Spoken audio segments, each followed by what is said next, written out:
saw some of the scenes coming through. What did you have to say to the boys just then? It was lovely having our 94 boys all in there. I mean, it was nice. I think DK from the NRL probably bet the rules a little bit because they don't want too many in change rooms at the Magic Round, but it's a special night tonight with the 94 boys, and it was lovely that they were allowed to come in, and it just shows that DK had a little bit of a understanding from the emotions of the game and having those boys here tonight.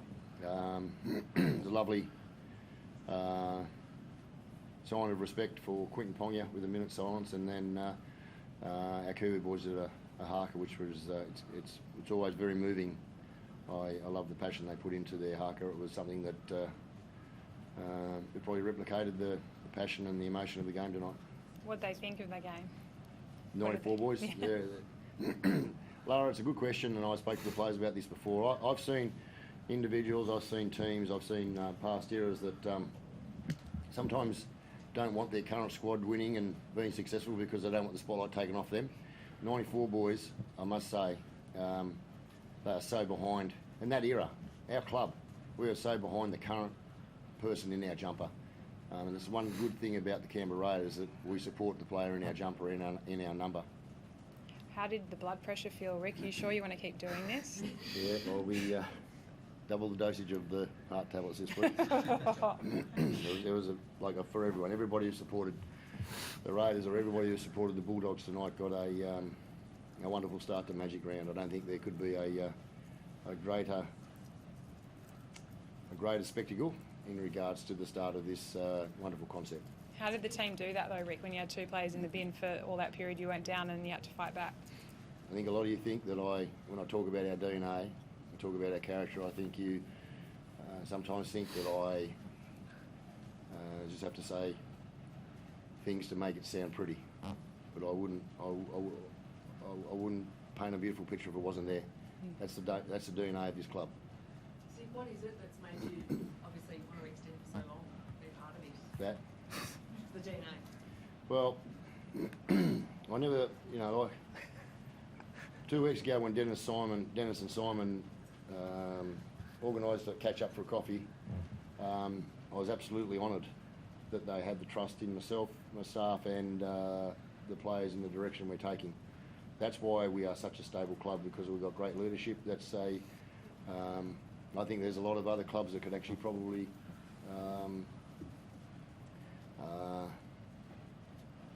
learn from the stability that this club's had for so long. It's grown through the ages, over many, many years, and it helps. I was privileged to obviously accept the deal. I'm in a very privileged, and I honour the position.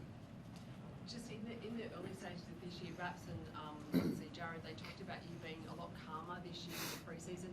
Like Jared sort of said, maybe it's because him and Whiten aren't around, but did you sort of feel like there was, a lot of people locally were talking about this being a transition year. Did you kind of feel that you knew what you had in depth, like in terms of depth, and what you had this year to produce? Well, I knew a lot more than the critics. What do you think of Ethan Strange and Kyle Weeks out there tonight, Ricky? They're two young boys, and I said it last 2 weeks ago against the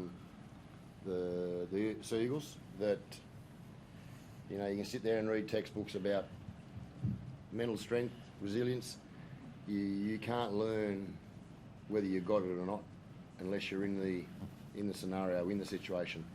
Last 2 games in a row, those 2 boys at half have shown wonderful patience and resilience and toughness. I must say, I thought Kayo and Ethan's defence tonight, outside their attack and their work off the footy, I thought their defence was brilliant. You said Jordan would have a key role to play. Did you expect it to be that dramatic? I can never be upset with Jordan because I think I only said it recently in a press conference that when he makes a mistake, he's trying. And I love coaching Jordan. What Jordan and Elliott are bringing to the team with their experience is if I was a young half, I'd love to be defending inside Elliott. If I was a young half, I'd love to have Jordan at the back, talking to me in regards to the direction and what side he's going to be on, and giving them some confidence and belief in his communication. And I had it as a young bloke with Gary Belcher. It was a wonderful learning curve for me to establish a career. What do you think of the combo Ethan and Hudson are creating on that edge? Yeah, Elliott? great. Look, I think Ethan's only played around 11 now, so 11 games, and he's getting better and better each week. I thought, especially today when we went down by 2 men, I thought him and Kyle really controlled the game well, slowed the play down, kept running into corners, and wasted a bit of time for us to get his players back on. And I thought they've only had a couple of games together, and I thought tonight they showed what they are capable of doing. So hopefully it just keeps getting better and better. What's the plan now, Ricky? I'll have a couple of days with the 94 boys. Yes. He might not be flying on tomorrow. Oh, we should be back at captain's run, so. So can I just ask quickly, just moving forward, obviously Origin, there's a downside to having some brilliant players like Huddy. What's your thought process there? It's obviously, it's cliche, next man up, but tough period. What's that with? Origin? Yep. Well, obviously losing, it's brilliant to have players like Huddy, but Yeah. you guys have still got to stack up. Us, the Raiders? Yeah, Raiders. Yeah. I spoke to the media during the week in regards to my thoughts on Hudson. I think Hudson played an Origin style of game tonight. But Madge has got a big job to do, because that's, for Madge, the hardest part about coaching international or Origin teams, especially Origin, is picking the right team. He's got a tough job on his hands, Madge, and he certainly won't go without the research in regards to picking the right person for the position. Madge is very thorough in his preparation, so he will be going over every game, and I know what he's like, and he'll want a player that wants to play for the jumper. Just quickly, your thoughts on the girls last night. I mean, Gracie Cam, locally, just sort of from a local perspective, Yazzie, they were brilliant. Yeah, I know Yasmin through her husband, Adam, and he played with us for a little while. We've got his brother now with us. I thought I watched the game, and I just thought for the girls' game, the way the development and the quality of play, how quick it's growing, is a tremendous. They deserve a tremendous applause for it. The coaches, their staff, and the girls in regards to their commitment to their training. I go into the gym there of a morning at HQ around 5 o'clock, 5:30. I'm usually there. But no, the girls, there's individuals in there. There's girls in there working, and they're working hard, and my hat's off to them. But I just love how the game is progressing so quick because of their commitment, and their quality of skill is progressing so quickly. It was a great spectacle last night. It was as good as Origin game I've seen.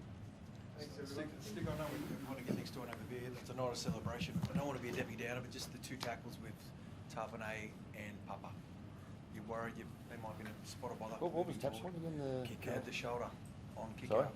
Kick out, Yeah, the shoulder his on chest. kick out. On his chest, yeah. He got put on report. It was delayed in the first half. Okay. And of course, Papa. Well, it was as bad as the one that Kickow. Not Kickow. It was as bad as the one that where Nicky nearly broke his leg on. Why wasn't that picked up? Yeah. Cheers. Good job. Bye.